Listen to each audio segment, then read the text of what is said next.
नमस्कार, DV news में आपका स्वागत है। अलीराजपुर में अमर शहीद चंद्रशेखर आजाद की पुण्यतिथि पर आज उनकी जन्मस्थली भावरा में बॉलीवुड के मशहूर कलाकार मुकेश खन्ना ने भी पहुंचकर श्रद्धा सुमन अर्पित किए।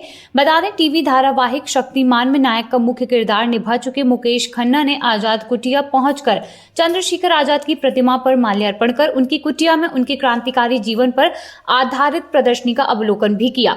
मुकेश खन्ना ने सरकार से चंद्रशेखर आजाद सहित अन्य सभी क्रांतिकारियों को उचित सम्मान के साथ देश का सर्वोच्च सम्मान भारत रत्न दिए जाने की मांग भी की है।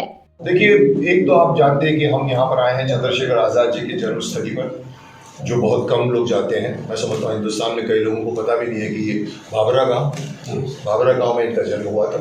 एक इतनी बड़ी महान हस्ती जिसने देश के लिए अपनी जान कुर्बान कर दी 25 साल की उम्र में और 24 साल की उम्र में जिन्होंने कर दी, जिनके बारे में मशहूर था कि ये इनको कोई नहीं पहचानता था। ऐसे शख्स ने जिन्होंने हमारे देश के लिए कुर्बानी कर दी, उनके जन्म दिवस पर हम हर साल कहीं ना कहीं जाते हैं। हम लोग पहले ओरछा गए थे, जहाँ पर वो 3 साल छुप कर रहे थे। वहाँ की जो उनकी कुटिया थी, जहाँ पर छद्मवेश में रहे थे, गुफा भी थी जहाँ से छुप के निकल जाते थे। फिर उसके बाद में हम लोग प्रयागराज गए पिछले साल अल्फ्रेड पार्क में। वहाँ भी हम लोगों ने इनका ये जन्मदिन वहीं पर मनाया। सॉरी, उस दिन शहादत दिवस था, क्योंकि अल्फ्रेड पार्क में उनको मारा गया था, तो शहादत दिवस मनाया हमने। उसके पहले ओरछा में भी हम शहादत दिवस के दिन गए थे। ये पहली बार हम उनके जन्म स्थली पर आ रहे हैं, मरण स्थल पे भी गए हैं उनके, तो श्रद्धांजलि अर्पित करने का इरादा है।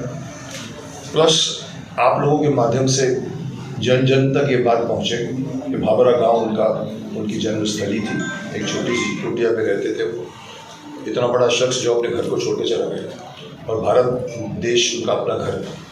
तो वो उद्देश्य से ये जैन अभियान वाले हैं जिनका ये तो एक मकसद है, पर इससे बड़ा मकसद और है कि ये सारे क्रांतिकारियों को उनका शहीदों का दर्जा दिलाना चाहते हैं, क्योंकि लोग उनको शहीद नहीं बोलते, लोग इनको आतंकवादी बोलते हैं। जो ब्रिटिश सरकार ने कह दिया था कि आतंकवादी है, टेररिस्ट बोलते थे। आज तक कांग्रेस की सरकार ने टेररिज्म का जो थप्पा था नहीं हटाया। माफ़ करना, 10 साल से मोदी जी को भी हम बोल रहे हैं, उनको पता नहीं क्या देरी हो रही है। इनको शहीदों का दर्जा दिया जाना चाहिए। जो हमारे आर्मी के लोगों के पास है, जो हमारे पुलिस के पास है, कोई मरता है तो उनको पेंशन मिलता है जिंदगी में। Am I right? आप लोगों को इनको क्यों नहीं दिया? जिन्होंने अपने देश के लिए जान दे दी, उसको सोचना पड़ा। मैं तो बोलता हूँ, यहाँ तक मैं बोलता हूँ कि इन लोगों को भारत रत्न दे देना चाहिए। इस शख्स को जो आज 3 लोगों को भारत रत्न दिया, उसके ऊपर भी पॉलिटिक्स शुरू हो गई। पप्पू जी वहाँ से बोलते क्यों दिया, वो बोलता हमने दिया, हमने क्यों दिया, हमने उनको दिया। और सबसे बड़ी बात है, आडवाणी जी को दे दिया, जो मुझे बहुत खुशी हुई, जिनको बहुत टाइम तक मान नहीं मिला था, उनको दिया। बट आज़ाद जी 1947 से 2024 तक किसी के दिमाग में नहीं आया कि भारत रत्न का सबसे बड़ा हकदार कौन है। मैं तो यहाँ तक कहूँगा कि भारत रत्न का सम्मान होगा अगर आप उनको भारत रत्न देंगे, उनका सम्मान नहीं होगा। पर हमारे यहाँ पर पॉलिटिक्स आगे चलती है, अवार्ड्स पीछे से चलते हैं।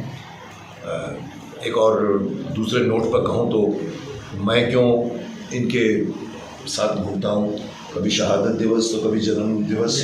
आज जन्म जयंती, क्योंकि इनका जन्मदिन और मेरा जन्मदिन एक ही है। जिस दिन ये पैदा हुआ था उस दिन मैं भी पैदा हुआ था। शायद ये एक छोटी सी एक वाइब्रेशन जो मुझे इनसे काफ़ी मैं इनसे काफ़ी प्रभावित होता हूँ। इनके बारे में जब मैंने छोटी छोटी कहानियाँ सुनी थी कि इनको 12 लोग 100 लोग अल्फ्रेड पार्क में, हिम्मत नहीं पड़ती थी किसी में आगे जाने का, अकेले एक बंदूक से उसके लोगों का निशाना एक भी नहीं चूकता था उनका, क्योंकि भील के साथ रह रहे कि उन्होंने तीर कमान से जो सीखा। ऐसी बातें पढ़ कर मैं शक्तिमान बन चुका हूँ। तो मुझे ये सब चीज़ समझ में आती है कि एक आदमी शक्तिमान बन सकता है। और ये उस ज़माने में शक्तिमान थे, चाहे चंद्रशेखर आज़ाद हो, चाहे भगत सिंह, चाहे राजगुरु हो, चाहे सुखदेव हो, चाहे अशफाक उल्लाह खान हो, चाहे इन सब लोगों ने एक छोटी सी उम्र में मातृभूमि के लिए जान दे दी। और हमारी सरकार बोलती है, ब्रिटिश की जो बात चली आ रही है, अरे साहब वो आज़ादी तो इसलिए मिली थी ना सर, सत्याग्रह किया गया था सर, वो चरखा चला। अरे साहब ऐसा नहीं है। जो दे दी हमें आज़ादी बिना खड़ग बिना ढाल, तो बोलते माफ़ करना सिर्फ बिना खड़क ढाल नहीं, बहुत लोगों का खून बहा था, बहुत लोगों की मेहनत लगी थी, बहुत लोगों का अपना आंदोलन हुए थे, उन्होंने जान दी थी। हम उनको शहीद का दर्जा क्यों नहीं देते? क्या रोका जा रहा है? कौन रोक रहा है? इसमें कोई हिंदू मुस्लिम की भी बात नहीं है।